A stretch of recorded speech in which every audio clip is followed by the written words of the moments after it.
Welcome to Heartbreak Chronicles. Aaron stood in the doorway of his hospital room, his hands still shaking, his jaw tight and raw. His shirt was rumpled, his tie hung loosely around his neck, and his stubble was 2 days old. He had barely closed his eyes for the past 48 hours and had been sitting on a bench in the hospital hallway, waiting for this moment to come. Every time a nurse or doctor entered or exited that door, he could hear Ashley's soft giggles inside, or the excited whispers of her parents. He, the so-called husband, was isolated, as if he were some kind of infectious disease. No one asked him if he wanted coffee, if he wanted to go inside, if he wanted to share this family moment. Because in their eyes, Aaron is just an outsider, a necessary signing tool, an ATM to pay the bills. Right there, Ashley, his wife of 6 years of marriage, is sitting against the hospital bed like a queen of betrayal, holding a child in her arms that doesn't belong to him. Her skin was glowing and her hair was so perfect it looked like she was going to be on a magazine cover shoot. Not that she'd just gone through labor, she'd even called a stylist to come to the hospital specifically to pay for it with Aaron's credit card. But what really nearly broke him was the smile on her face, that satisfied, complacent little arc, as if she'd just won some kind of contest he didn't know about.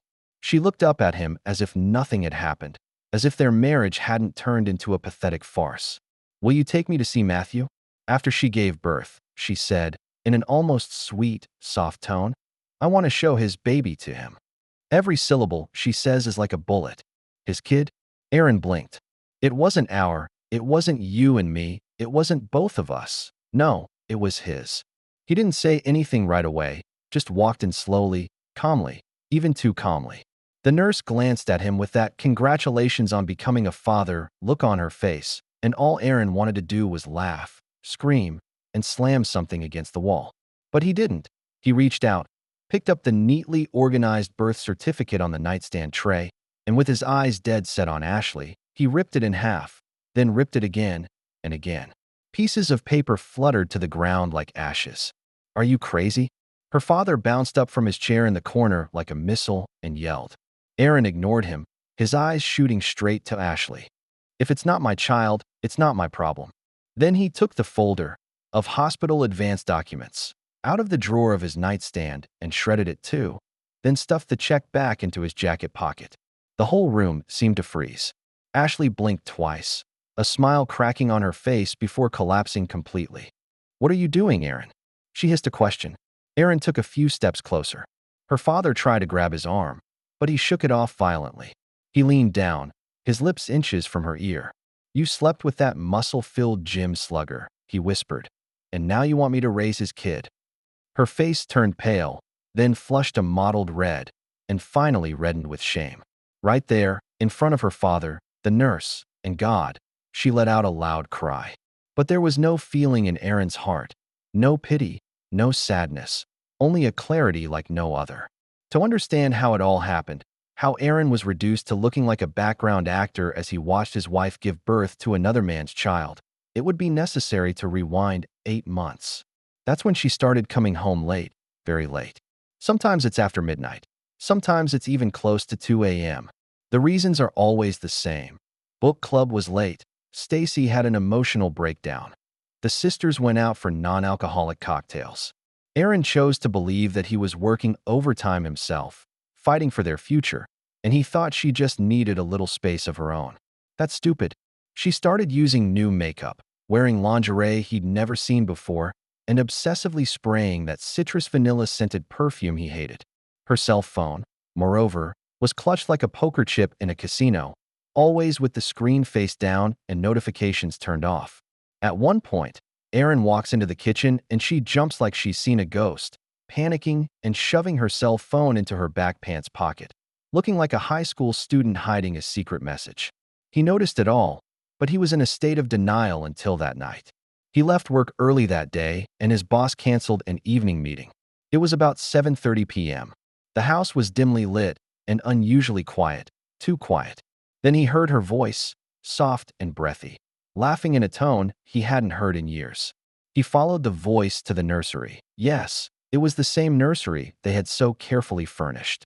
She was sitting in a rocking chair, her cell phone pressed to her ear, whispering, "Do you think she'll have your dimples?" Your dimples, not ours. In that moment, Aaron felt like something deep inside had truly shattered. He didn't poke her then. He went back to his car and sat at the wheel for a full 90 minutes, his hands almost oozing blood from gripping it so tightly. When he walked through the door again, pretending to have just gotten off work, she smiled at him, those lips still seeming to hold the remnants of someone else's hickey. He should have left then and there, but he didn't. He waited, waiting for the baby to be born, waiting to see if she would admit to anything. She never admitted that until today, in that hospital room. She had asked him to deliver her and his child to her lover like a fucking cab driver. When Aaron refused, the expression on Ashley's face became twisted, like she was realizing for the first time that her plan had gone horribly wrong. Aaron, you need to calm down, she tried to say in a childish tone. We can talk about this, like adults. Adults. Aaron snorted. Adults don't cheat on their husbands with others behind their backs. Adults don't get pregnant with someone else's child and try to hold their husbands responsible. Grown-ups don't act like you, Ashley. Her father, James, a man who always wore fine tailored suits and prided himself on his position in the local business community, charged at him like a rabid beast. You son of a bitch, how dare you talk to my daughter like that? Do you know what she just went through? Aaron pushed him away with one hand, with such force that James stumbled back a few steps and hit the wall. The atmosphere in the room became instantly saber-rattling. James's face rose to a deep red, his eyes flashing dangerously. You want to fight, boy? James strikes a boxing pose like an old-school tough guy trying to get his dignity back. Who do you think you are to treat my daughter and granddaughter like that? Aaron looked at him coldly, not showing a hint of emotion. I'm the man who was cheated on by your baby girl for 6 years. And the baby? Not your granddaughter, James, at least not my blood.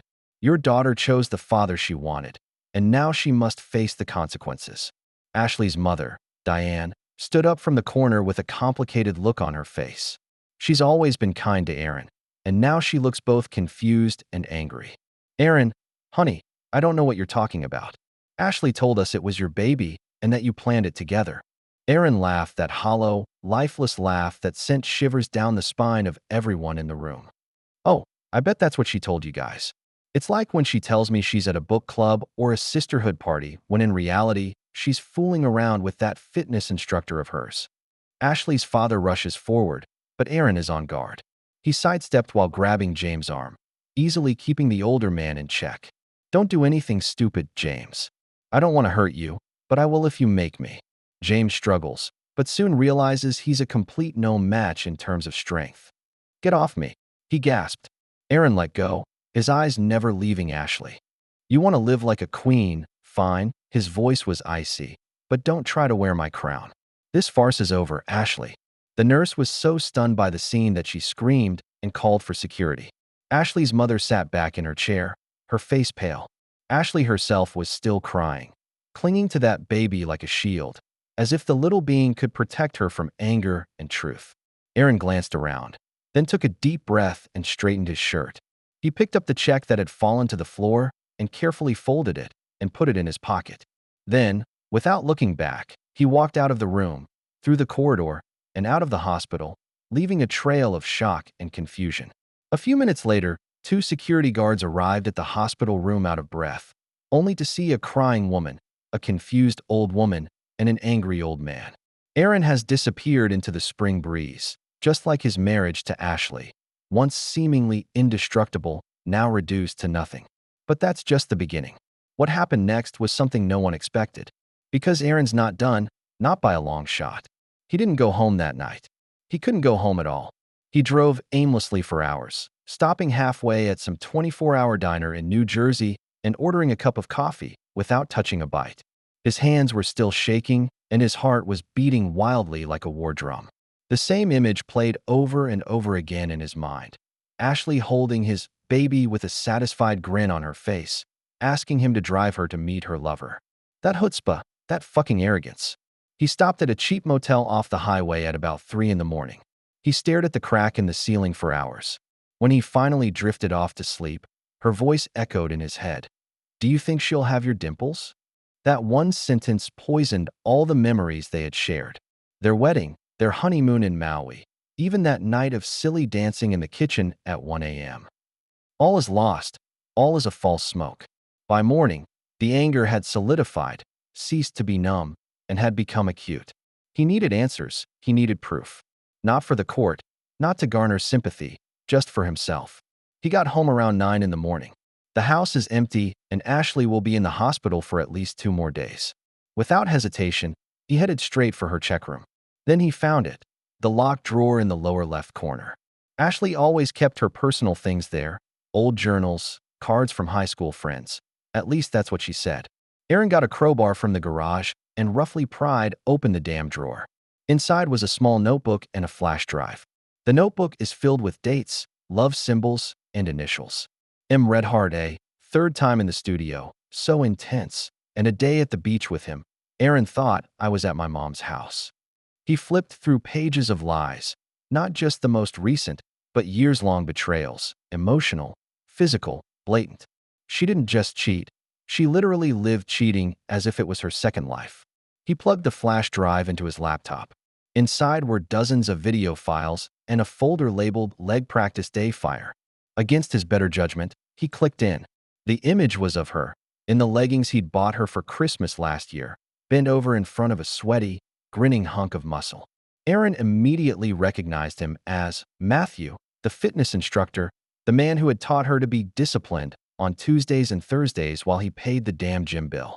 The video cuts off before it gets to the more explicit content, but it doesn't matter.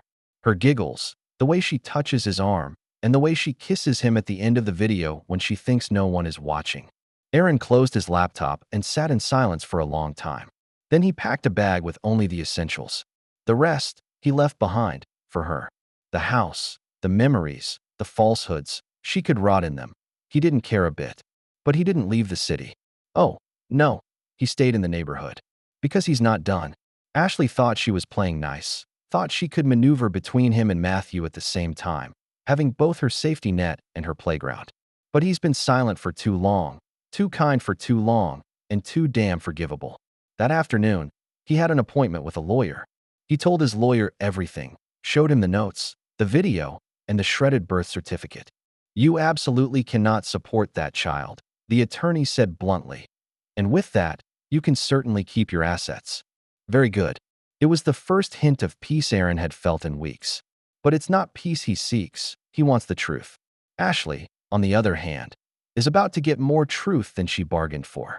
Because when she's discharged from the hospital, he'll be waiting for her with divorce papers, a custody waiver, and a smile that's colder than the hospital floor. She would never have guessed. But Matthew would know. Aaron has other plans for him.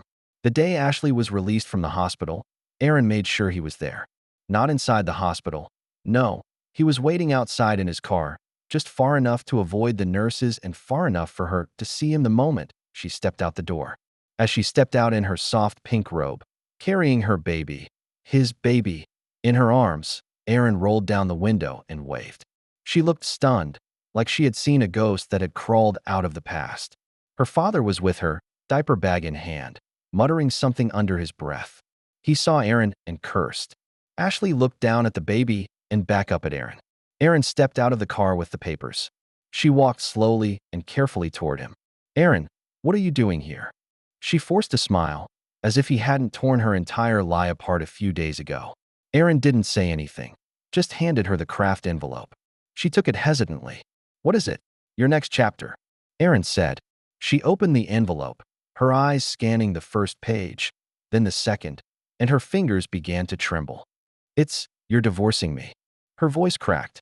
Complete dissolution of all relationships, assets, real estate, bank accounts, and a paternity waiver. I'm not paying a dime for that kid, Aaron said with a nod towards the baby wrapped in blue, swaddling clothes. Ashley's face changed, first in shock, then in anger. You can't just... Aaron took a step forward, his voice low. I can, and I have. I have everything. Laptops, videos, dates, text messages. You think I don't know? Do you think I don't feel it every time you lie to me?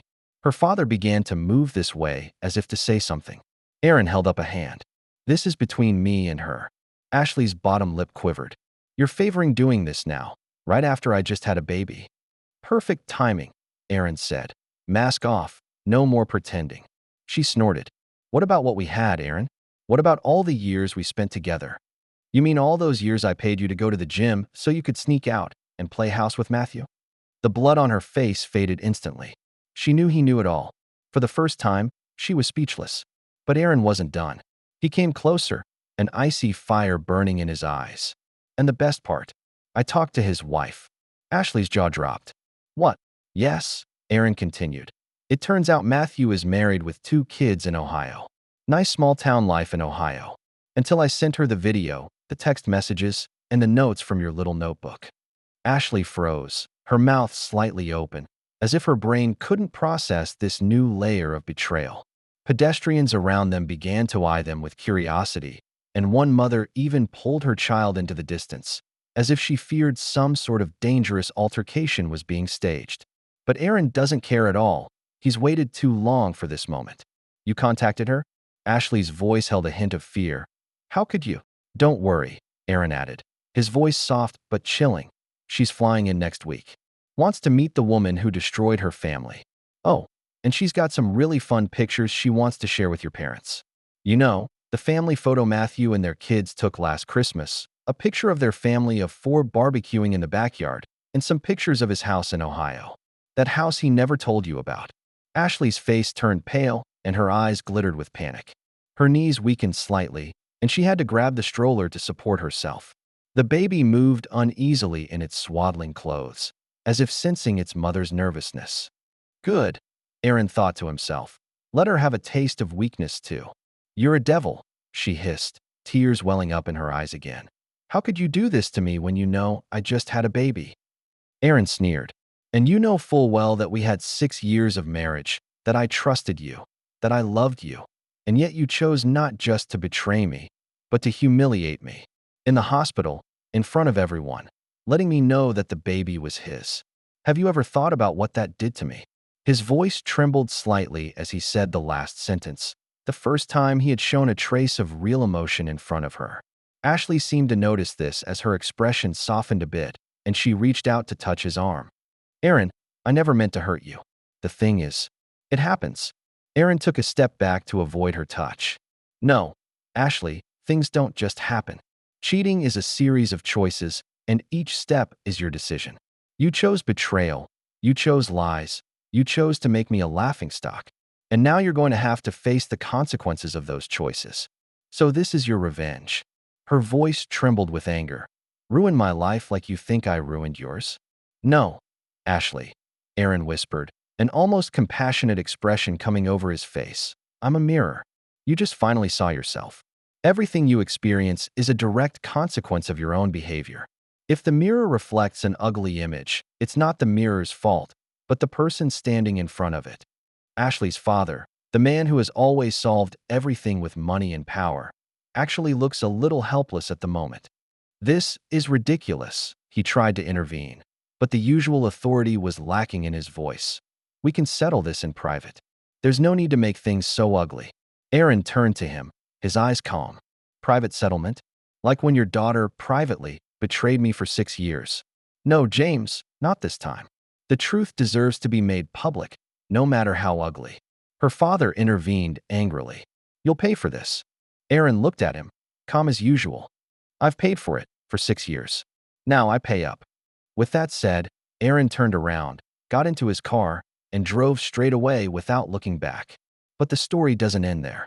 That night, Aaron received a message from an unknown number. You're the husband, right? We need to talk.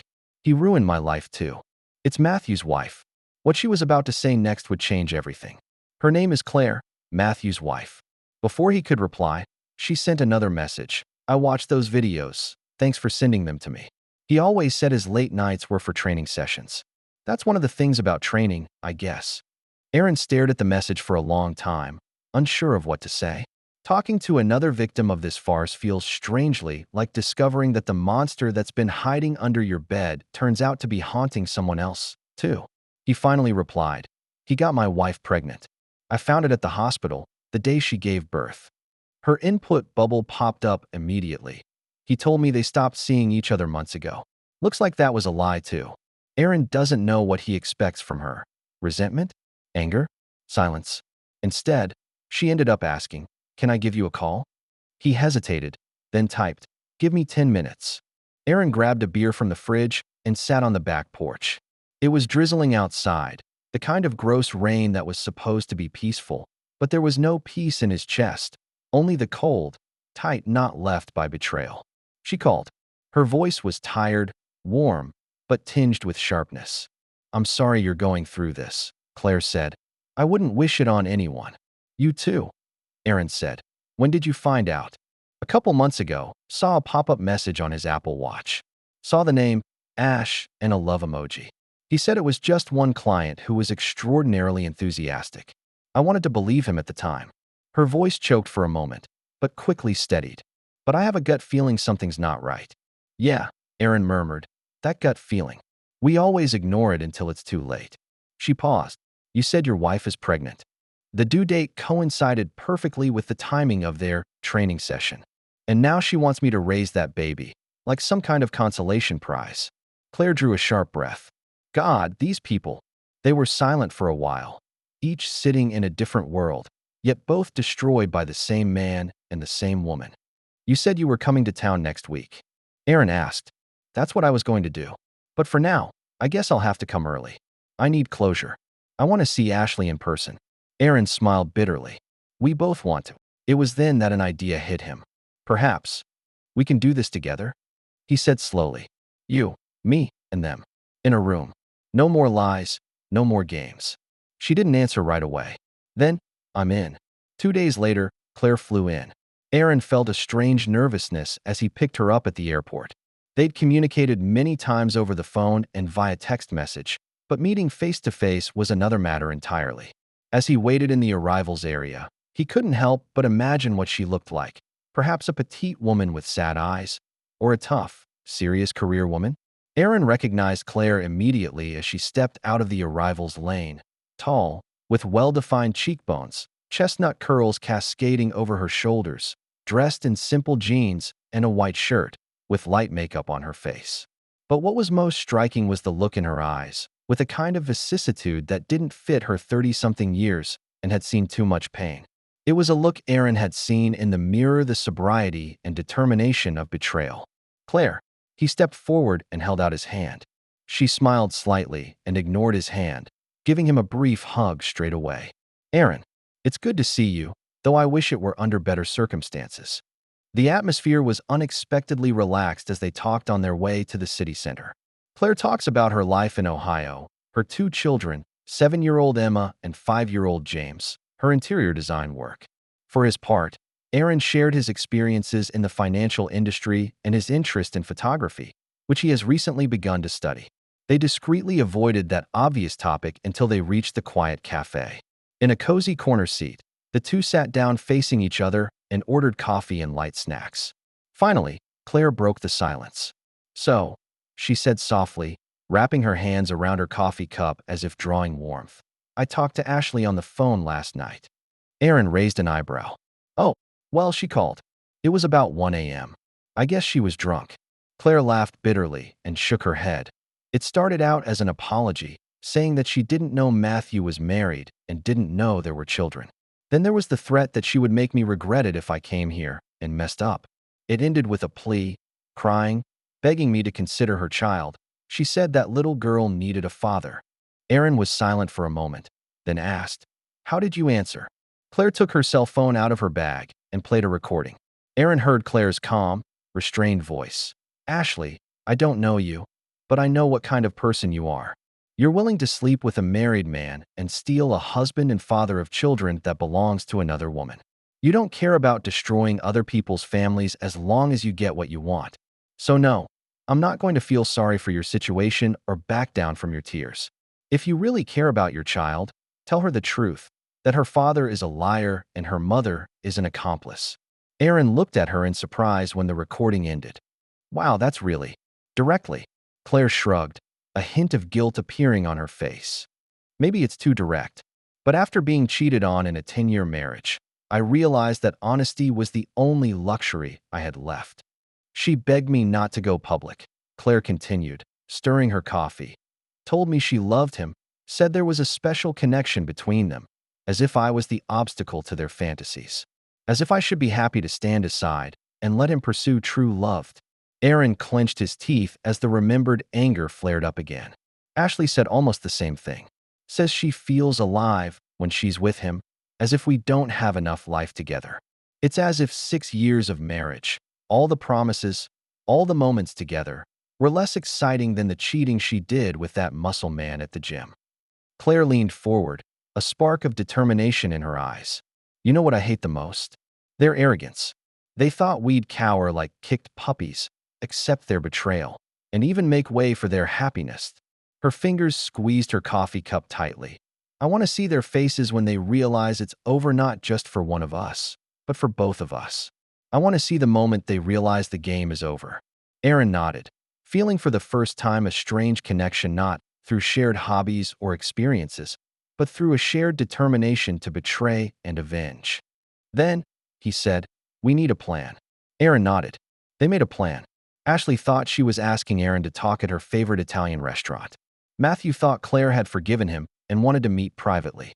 But Aaron and Claire rented the back room of the restaurant.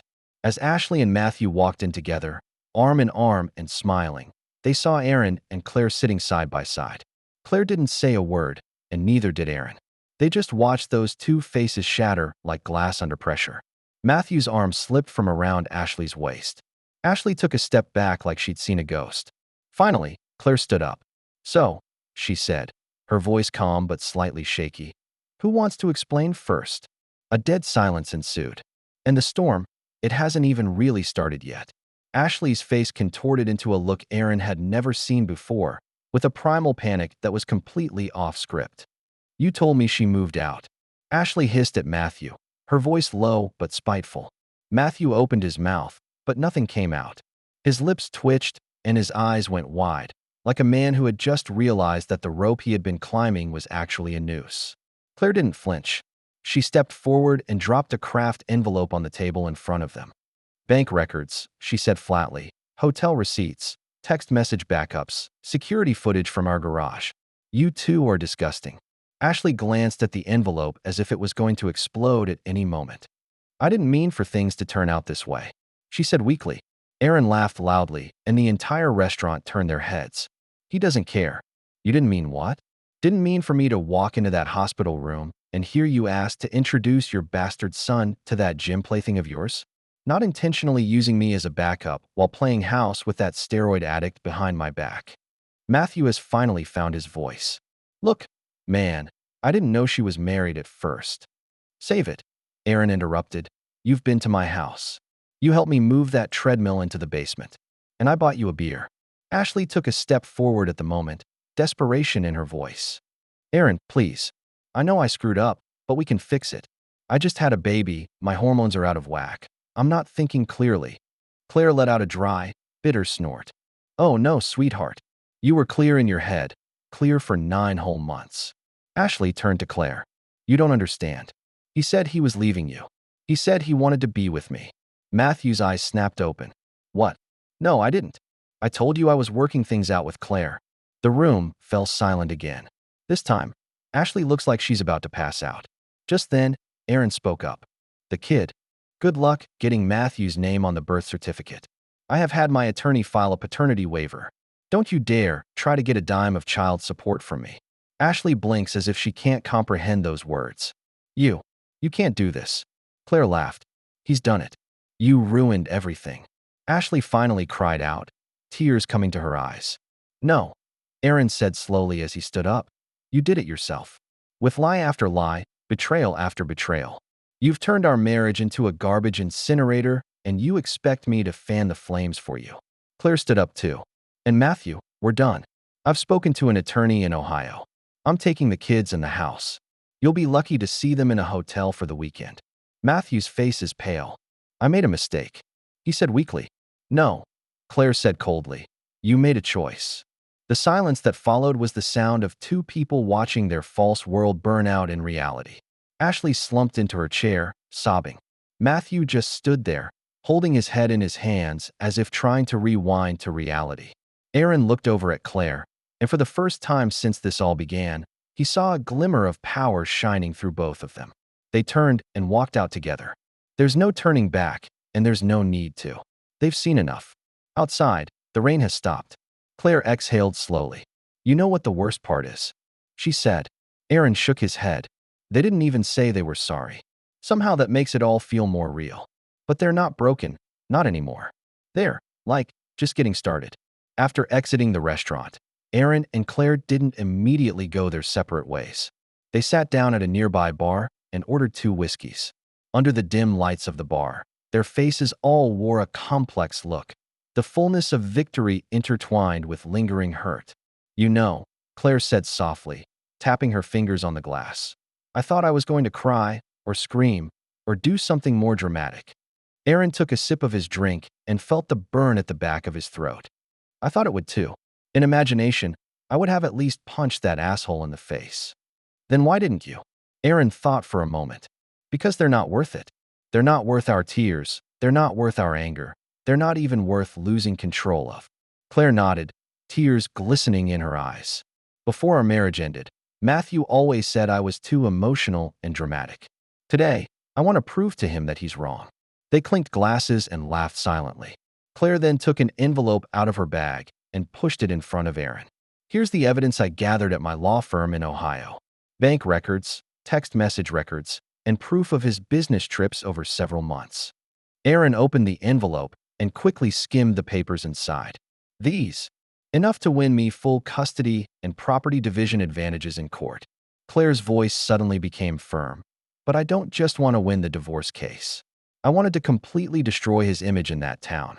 He was a model husband there, a star trainer at the local gym, and an active member of the PDA committee. Aaron nodded understandingly. I don't just want a divorce either. I want justice, and I want Ashley to realize that she can't just trample on people's lives and then walk away in one piece.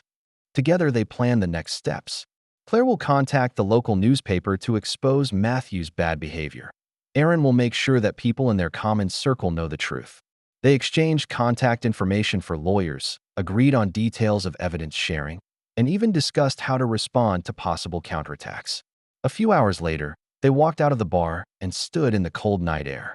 Under the streetlights, Claire's face had a new kind of fortitude. You know, she said, I never thought I'd make new friends in this situation. Aaron smiled at her. Life is always full of strange twists and turns. Sometimes the darkest moments can bring unexpected connections. We'll be fine, right? Claire asked, a hint of uncertainty in her voice. It will, Aaron affirmed. Maybe not tomorrow, maybe not next month, but eventually, we'll find our way. They parted by the car and agreed to keep in touch. Driving home, Aaron felt a strange sense of calm. This is not the end, but the beginning of something new. Over the next few days, their plans began to unfold. Claire's attorney formally filed divorce papers with all the evidence attached. Aaron's attorney filed an action for emotional distress against Ashley. The true story of the perfect couple began to circulate in local social circles, and friends who had once distanced themselves from Aaron began to call with inquiries. One evening, Aaron and Claire meet again, this time at a cafe. Claire brought news of her meeting with Matthew's lawyer. He tried to fight for joint custody, she said, but his attitude changed quickly when my attorney presented that evidence. Now he's willing to accept all my terms, as long as I don't make a big deal out of it. Aaron shared his progress as well. Ashley's parents came to me, he said, trying to convince me to drop the lawsuit. They said she suffered from postpartum depression and said it was all too cruel for her. How did you answer? I told them that what's really cruel is to lie to a man for 6 years, is to make him think he's about to become a father when he's actually lying behind his back. They sat in the car for nearly half an hour, the air still filled with the stench of betrayal, but neither spoke. There doesn't seem to be much left to say. I thought I'd feel better. Claire finally spoke, staring blankly at the windshield. Yeah, Aaron responded. Me too. Both men laughed, but the laugh didn't sound like a laugh, more like 2 broken hearts trying to squeeze out exhausted breaths. Honestly, Claire turned her head to look at him. I feel like I'm losing a war I've been fighting for 10 years, and I don't even know it myself. I feel like I've been fighting for the wrong team, Aaron responded. And that's what betrayal does where no one tells you. It doesn't just hurt you, it disorients you. You begin to question everything, every memory, every laugh, every quiet night when you thought all was well. The worst part is that you question your judgment and wonder if you can trust anyone again. That night, Ashley sent 7 messages to Aaron. The first one says, "We need to talk." Number 2, "I'm sorry." The third entry was a picture of a baby. The rest are variations on guilt, manipulation, and despair. Aaron didn't reply to a single one. He poured himself a glass of whiskey, sat down on the couch, and began looking through the photos on his phone. They are pictured together on vacation, laughing and joking, all lies. He spent years building a life with someone who was busy building a spare tire program. Then a text from a mutual friend. "Dude, what happened? Ashley said you went crazy at the hospital. I heard you, and a woman ambushed her and mad at the diner." Aaron ignored those two. People always choose to take sides without knowing the truth. That's the trick of cheaters. They don't just betray you. They lie to others for attention, make up their own stories, play the victim, and cry on demand. Aaron isn't going to help her write the script. The next day, he received a restraining order from Matthew's attorney to stop spreading defamatory material. Aaron read it and laughed out loud. He wants him to shut up? Aaron called his own lawyer. "Can I respond with a smile?" The lawyer said, plus a counter-threat. They filed an action for emotional distress damages, providing evidence that Ashley had defamed Aaron by spreading false stories, and that Aaron had authorized Claire to use all of the evidence in her divorce case. 2 days later, Matthew's lawyer backed down. Claire called Aaron to tell him the news, and this time really laughed out loud. "He's scared," she said, "very scared. He deserves to be scared. Because Aaron is not the same man he was a week ago. He is no longer the naive, overly trusting fool who believed that communication would solve the problem or that everything would work out. He witnessed the truth and experienced it firsthand." Aaron changed his cell phone number, blacked out Ashley on all platforms, froze joint accounts, and cut off all avenues by which she could manipulate him. She reacted violently to this. It began with a series of threatening text messages. "I'll tell everyone you're a sadist. I'll make you pay. You won't be able to get a job again." When that didn't work, she switched tactics and started pleading. "I made a mistake. I never meant to hurt you. Please give us a chance." A week later, in the wee hours of the morning, the doorbell rang. Aaron saw Ashley standing under the porch through the cat's eye, heavily made up but still unable to hide the dark circles under her eyes. She had the baby wrapped in a blanket in her arms, and the child was crying. Rain dripped from her hair, and melted mascara left black marks on her face. This image is in stark contrast to the polished woman in the hospital. Aaron wanted to ignore it, but the baby's cries were too much for him to ignore. He opened the door, but didn't let in the entrance. "What are you doing here in the middle of the night?" "Aaron," she begged, her voice hoarse. "Please, just give me 5 minutes. My baby has a fever, and I don't know what to do. My parents won't answer my calls, and I have nowhere to go." The baby's cries confirmed her words. Aaron sighed and moved out of the way, but didn't ask her to sit down. "There are towels in the kitchen. Dry yourself off." She had her hands full soothing the baby, trying to get her to stop crying. "Thank you. Thank you for letting me in. I know I'm not qualified." Aaron pulls out the family first aid kit and finds the baby thermometer. "It's not for you. It's for the baby," he said coldly. "Give her to me." Ashley hesitated, then handed him the baby. Aaron carefully took the temperature and then looked at the baby's other symptoms. 38.2 degrees, not too high. Has she been vaccinated recently? Just played last week. That's probably a normal reaction. He handed the baby back and then pulled out a bottle of children's fever reducer. Give her the right amount of medicine for her weight. If the fever doesn't go down by tomorrow, take her to the doctor. Ashley took the pill bottle and tears came to her eyes. "I don't know what to do. Matt left me. He said the pressure was too much. He said the baby's crying kept him from working and said we were too hard to serve." Her voice became hoarse. "He hasn't come to see her in 2 weeks and has stopped taking my calls." Aaron walked to the door and casually closed it behind him. "I gave you 6 years," he said, "and you spent every minute lying." She looked exhausted and hollow-eyed, but there was no remorse, only fear. Fear of losing her way of life.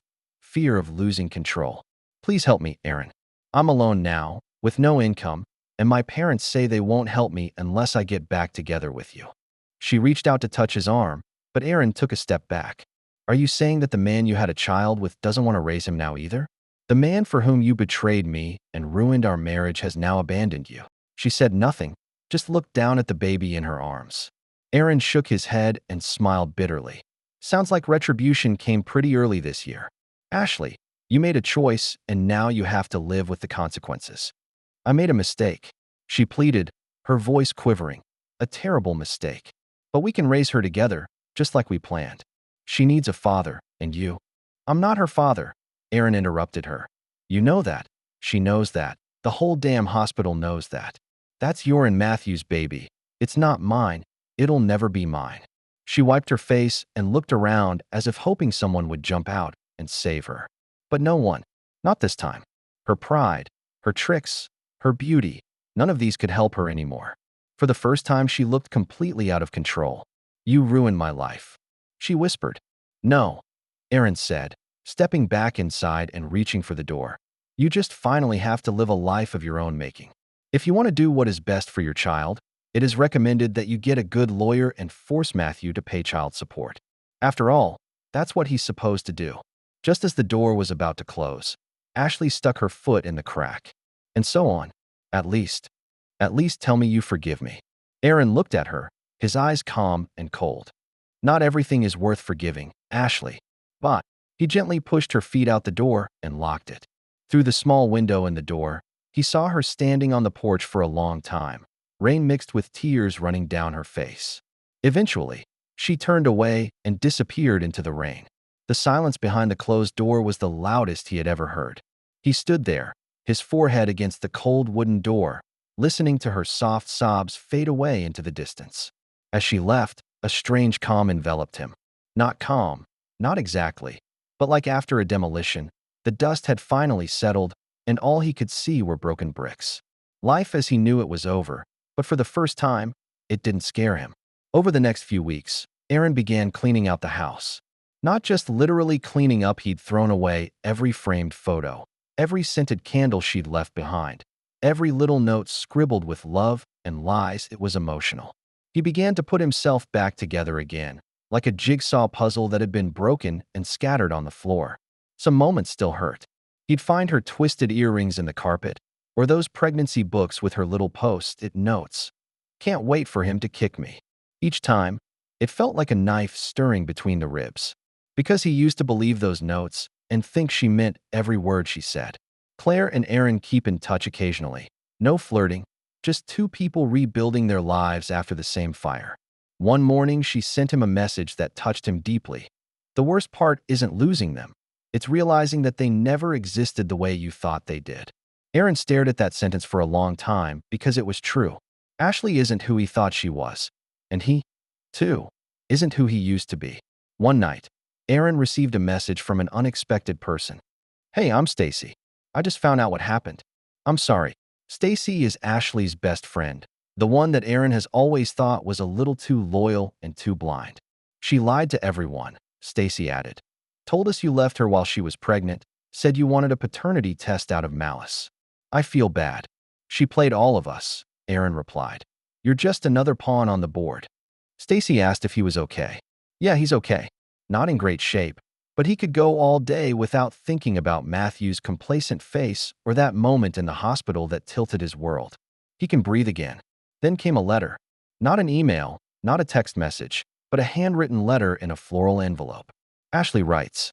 She wrote 3 pages full, front and back, detailing how sorry she was, how she'd lost herself during her pregnancy, how Matthew wasn't who she thought he was, and how she wished she could go back and choose him. "Even if you can't forgive me," she concluded, "I want you to know that you were the best part of my life." Aaron folded the letter and put it in a drawer without replying. Because forgiveness doesn't always come with a response. Sometimes it is accompanied by silence. And he, long ago, had said all that needed to be said. 2 weeks later, he received a text from Claire. The divorce is finally finalized.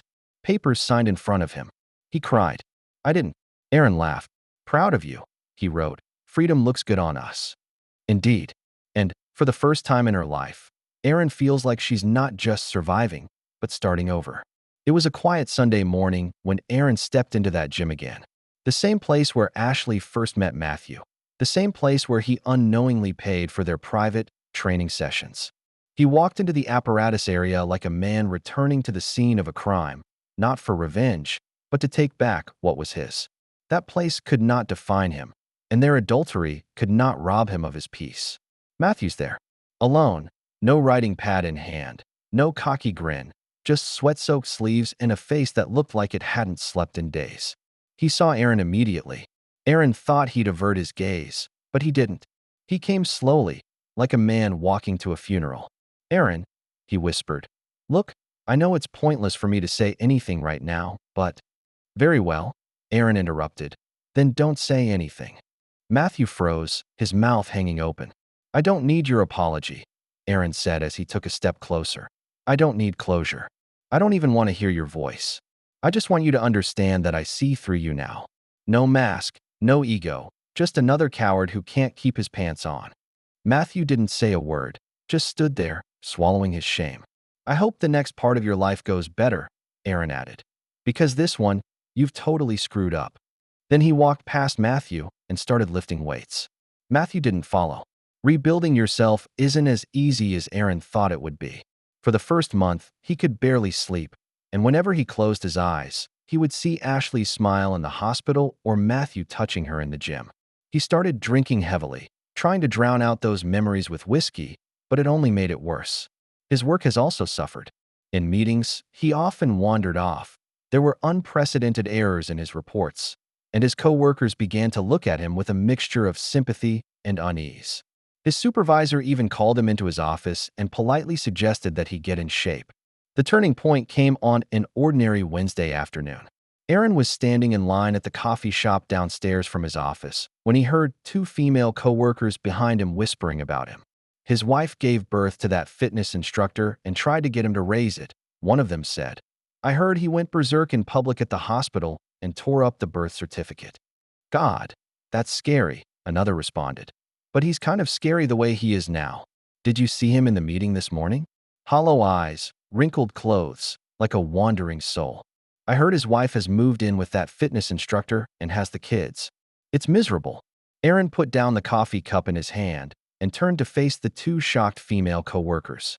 "In fact," he said calmly, "the truth is much more complicated than what you have heard. But thanks for your concern." He left the coffee shop, and instead of going back to his office, he drove straight to the nearest psychotherapy center and made an appointment with a therapist. Dr. Bennett is a woman in her 50s with sharp but gentle eyes. "So," she said after listening to Aaron's brief account, "you're here because your coworkers are talking about you?" "No," Aaron replied. "I came here because I realized I was letting her win. By dipping into anger and pain every day, I am continuing to let her control my life." From that day on, Aaron began a difficult but necessary journey of healing. He learned to accept his emotions, not to repress them, but to acknowledge their existence and then decide how to respond. He began keeping a journal of his daily feelings and thoughts. Initially, those pages were filled with anger and resentment, but over time, other emotions began to emerge: sadness, regret, and occasionally hope. 3 months later, after Dr. At Bennett's suggestion, Aaron joins a divorce recovery group. At first, he was embarrassed about sharing his story in front of strangers, but soon realized he wasn't alone. Everyone in the group has their own story of betrayal, each unique and yet strikingly similar. They have supported each other, shared coping strategies, and gotten through many tough days and holidays together. The pain of betrayal doesn't go away, the group's counselor said at one of the sessions, but it becomes a chapter in the story of your life, not the whole story. In the group, Aaron meets David, an architect who has also been betrayed by his wife. The two became friends and began playing basketball together, having the occasional dinner, and discussing topics other than their exes. It was David who advised Aaron to try a new hobby and find something just for you. So, Aaron started learning photography. Every weekend, he explores a different place with his camera, capturing moments that he might have overlooked in the past: the early morning mist, the afternoon sun, the starry night sky. Through the lens of his camera, he began to see the world in a new way, focusing on detail and beauty rather than loss and pain. 6 months later, he traveled alone to Vermont with a camera and a new notebook. While there, he didn't just take pictures, he began to write not about Ashley or betrayal, but about what he saw, what he felt, what he thought. On top of a small hill overlooking a valley dappled with fall colors, Aaron found himself able to take deep breaths without feeling that familiar pain in his chest. "I think I'm finally starting to heal," he wrote in his journal. Not by forgetting, but by accepting what happened and moving on. On the way home, he received a message from Claire. "The final verdict is in. I get full custody and the house. He can only visit the children under supervision. How does it feel to win?" Aaron thought long and hard, then replied, "Not victory, but relief. I started learning photography and took a solo trip to Vermont." "What about you?" "Started painting," she replied. "It's messy, but I like it." They continue to exchange information and share their respective recovery journeys. Claire told him that she started an art class with the community college and is considering going back to school to finish her interrupted art degree. For his part, Aaron shared his photography and how he stood on the edge of a Vermont cliff and hissed every angry thought into the woods, and how it felt like unloading a decade's worth of pain in one breath.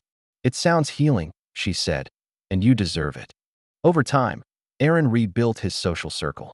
Some old friends have returned to his life, and some of them admit to having believed Ashley's lies and are sorry for it. Aaron learns to forgive them, understanding that people are often more willing to believe a gentle lie than the harsh truth.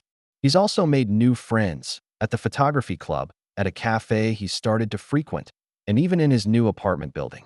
At work, Aaron requests a transfer to another department in the company to start working on a new project. He puts in the work, not to escape, but because he finds he truly enjoys the challenge. His new supervisor noticed his dedication and innovative ideas, and 6 months later, Aaron was promoted.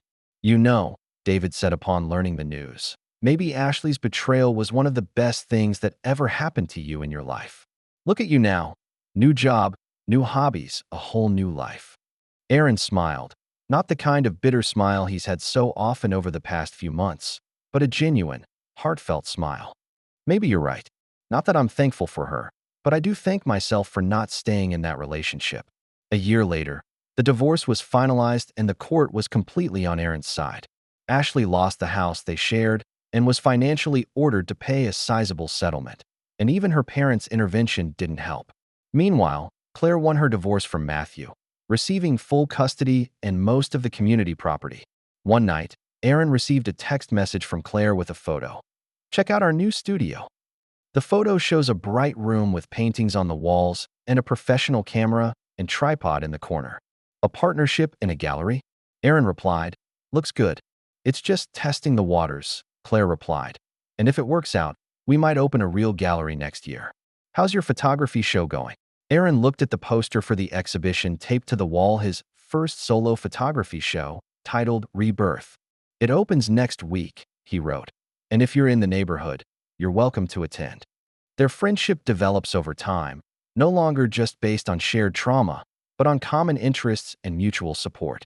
They occasionally talked about Ashley and Matthew, but those conversations became fewer and shorter, eventually becoming only a vague imprint of the past. That same night, Aaron received a message from an unknown number. He didn't come to see the kids again. "I didn't know what to tell her when she asked where Daddy had gone. It's Ashley." Followed by another. "I know you don't owe me anything, but I really need help. I couldn't get a job, my parents cut off financial support, and Matthew barely paid child support." And then a third. "Can you meet me? Just once, for the sake of everything we've ever had." Aaron stared at the messages for a long time, reading them over and over again.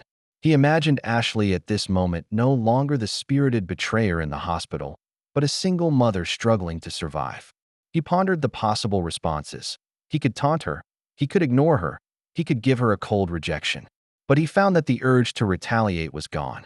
Not because he forgave her, but because he had moved beyond that hate-driven stage. Ashley is no longer the center of his life and no longer has the ability to hurt him or control his emotions. He picked up his cell phone and typed out a message. "I hope you and the baby are well. But I'm not your savior, and I'm not going to be your backup plan. Good luck, Ashley." Then he hit send and blacked out the number before she could reply. Then he deleted all records of the conversation and turned off his cell phone. He stepped out onto the balcony and breathed deeply of the night air, watching the lights of the city in the distance. Tomorrow, he's off to make final preparations for a photography exhibition. Next week, Claire will be here for the opening. And in a few months, he plans to travel to Europe to capture the landscape and culture there. His life is moving forward, full of possibilities and hope. Because here's the truth. He's not her savior.